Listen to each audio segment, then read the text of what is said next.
So, moving over, still talking about the secondary, we have Mr. Jimmie Ward, one of my favorite players. I think he's the longest tenured 49er at this point because he got drafted in 2015, been here a long time. He is going to be 31 next season. He's on the final year of his contract. And if you're looking into his contract, he can restructure his deal and save the 49ers $5.9 million. Now, Jimmie Ward, I don't know where he said this. I think it was on like another show maybe he came on, or maybe he just was tweeting out or talking about it on Instagram. But basically he hinted at, yeah, I'm going to have some news to share in a little bit. Kind of hinting at, I'm going to sign a contract extension with the 49ers, figure something out there. When you look at the deal and you realize, okay, he can save the Niners $5.9 million by restructuring his deal, a contract extension even seems that much more likely, where that's kind of put into the contract extension as well. So 2, 3, 4-year extension maybe for Jimmie Ward. I would bet that it's probably going to be 3, where it's restructuring this year and then adding an additional 2 years. So that deal ends when he's 33. Now, I brought up just a little bit before here that a lot of times we see corner speed and agility kind of deteriorate with age. But Jimmie Ward has been a guy that he got banged up a lot early on in his career, has not had many injuries lately. And he's probably coming off of one of his best seasons. I mean, it definitely seems like he's had a lot of really, really good seasons. He is one of the most underrated 49ers on this defense. When he's out there and when he's not out there, there is a vast difference of how that secondary looks and how many huge explosive plays the other team has. So Jimmie Ward is I think he's a top 10 safety in the league. I think he's one of the most underrated players, especially in the secondary. So signing him to an extension, to me, I love this idea. I absolutely love this idea.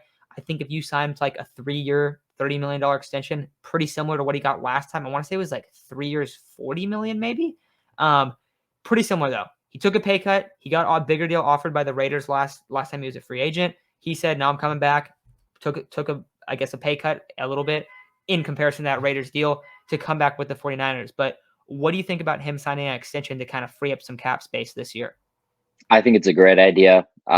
In 2020, he signed 3 years, 28 and a half.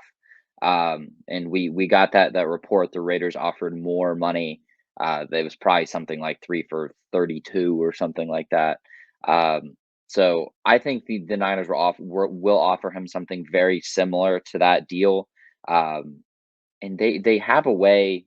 Parag is so good at keeping the cap hit low during the season that is going on, and then figuring out stuff later.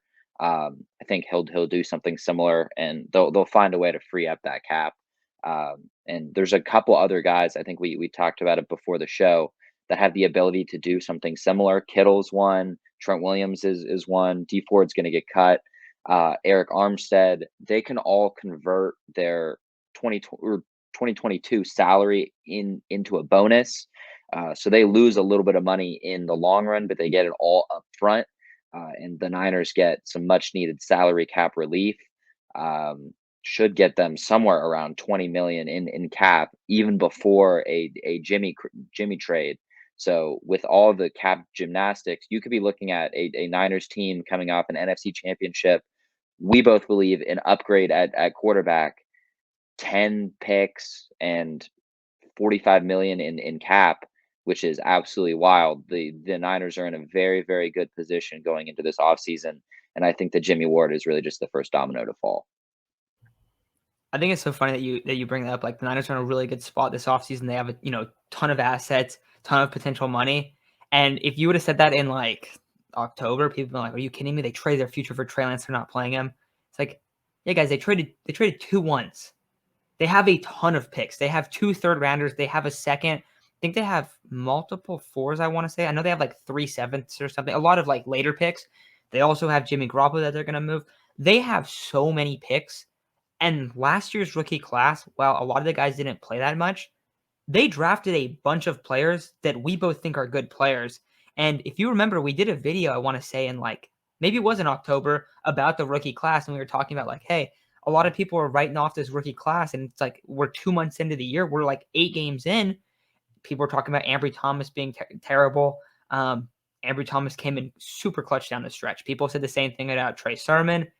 I think we're going to see Trey Sermon play a significant role. Now, there's a few other guys. We saw Hufanga play a role. Like we saw a bunch of guys actually playing in their rookie year when the 49ers do not want to play rookies. They want to have them redshirt, sit behind the vets, learn how to be a pro.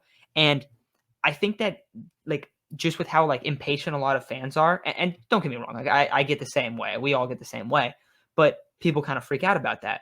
Well, now you're going to potentially have an offseason where you're going to have a ton of money. You're going to get another big rookie class to play as depth, and these guys are going to be kind of graduated. We're going to see Trey Sermon play a role. Maybe Hufanga has a larger role. Ambry Thomas, Dimador Lenore, they could easily be starting. Like, and I think only one of them will, but they could. So you start looking around, you go, okay, like there's a bunch of guys that are going to have significant playing time. I just find it interesting how quickly those things can change, and how the jump from like the middle of one season when you're struggling to the next off season when you actually take a step back and go, wait, there's all these assets, there's all these young players.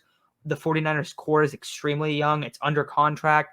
The future is very, very optimistic. And Jimmie Ward potentially getting a contract extension where he saves the 49ers an amount of money, that could be huge. If he saves him $5 million and you get to retain Jimmie Ward for this year and then another 2 years after that, and then it would be likely that his deal would be a little bit larger these next couple of years.